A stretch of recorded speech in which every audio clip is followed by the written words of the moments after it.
Hello, BookTube. I have an announcement video for you. I'll try to keep this brief because some of my videos today have been very long.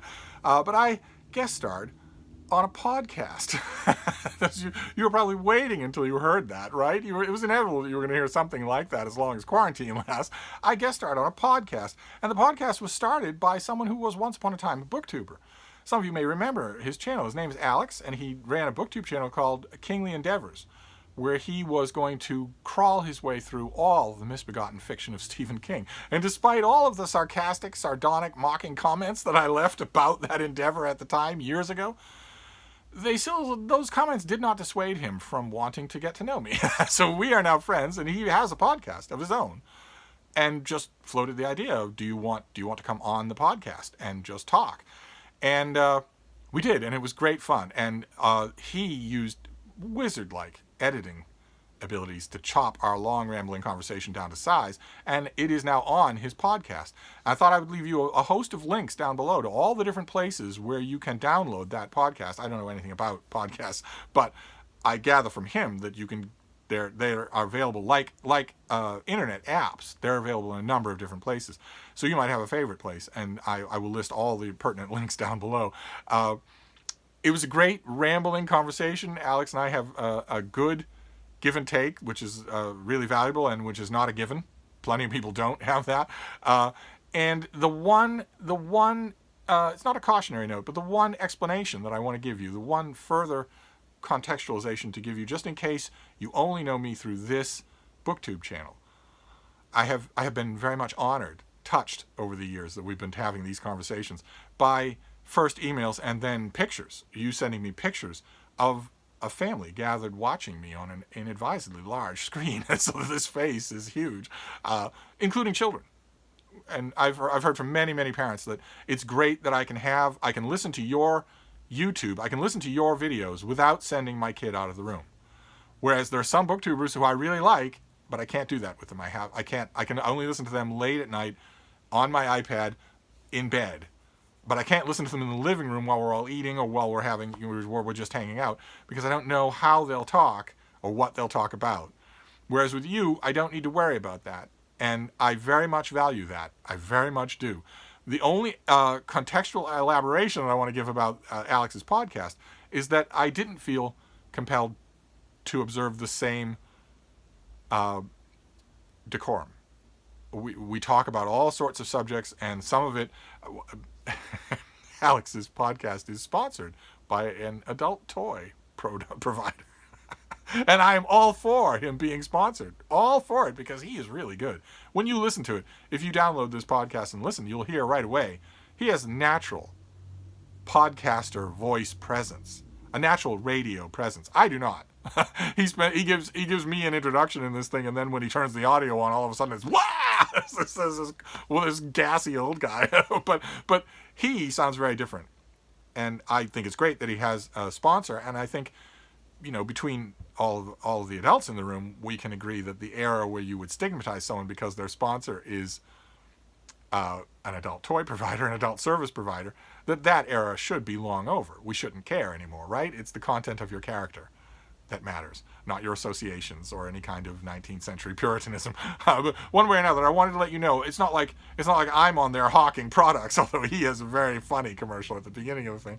It's not that I'm on there hawking products, it's that our conversation wanders all over the map. And I value that. And I think that's valuable for his podcast. And I was just assuming, my assumption is that downloading a podcast and listening to it on your headphones is not the same thing as having YouTube playing on autoplay with kids in the room. That's not the same thing, right? A podcast is something that you choose to download and listen to privately. Okay, fine. And there's nothing, I'm making it sound like it's triple X rated, and it's not. I'm just saying it's a little bit more direct, a little bit more conversational, a little bit more unguarded than this channel is.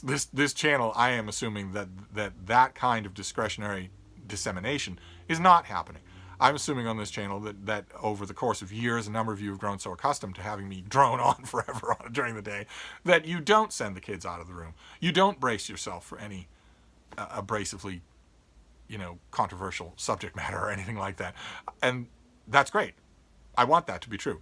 just a small note of warning that the podcast will be slightly different. It's slightly closer to the long rambling conversations that I've had with Mark Richardson up in the old farmhouse, with those live streams, which are so long that I don't think anybody's watched them. But in those live streams, those of you who have watched those live streams have said, boy, nothing offensive here, but boy, is it a different compliment to watching you and Mark when you're actually doing BookTube directly at the camera. There's a much greater sense of presentability. There's a much greater sense of the awareness of an audience. There's a much greater sense of restraint.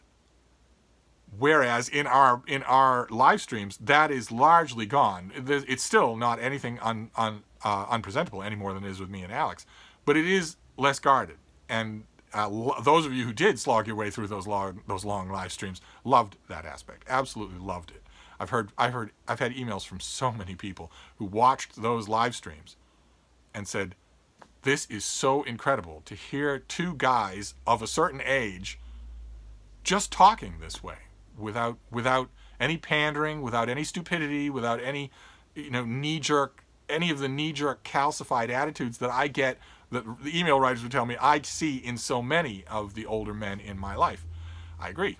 Mark is refreshingly free of such things, and I have never had them. So, and the same thing you'll notice in this podcast with Alex, which is, it'll still be me. It's still absolutely me, unfortunately. So if you've had just about enough of the droning as you can get, you don't want any more. But the interplay is the same, where we are just willing to talk about anything. And I loved it. I love the result. I hope that Alex invites me back. That would be wonderful. I would love to appear on his podcast as often as he will have me. My goal, if I did so, would be to up the number of his sponsors.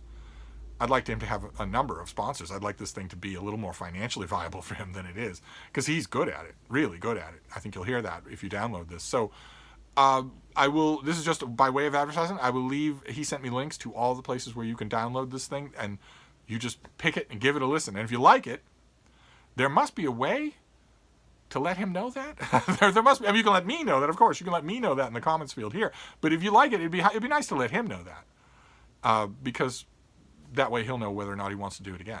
So I'm going to wrap this up. This was just by way of advertising, but I will be back. Thank you, BookTube.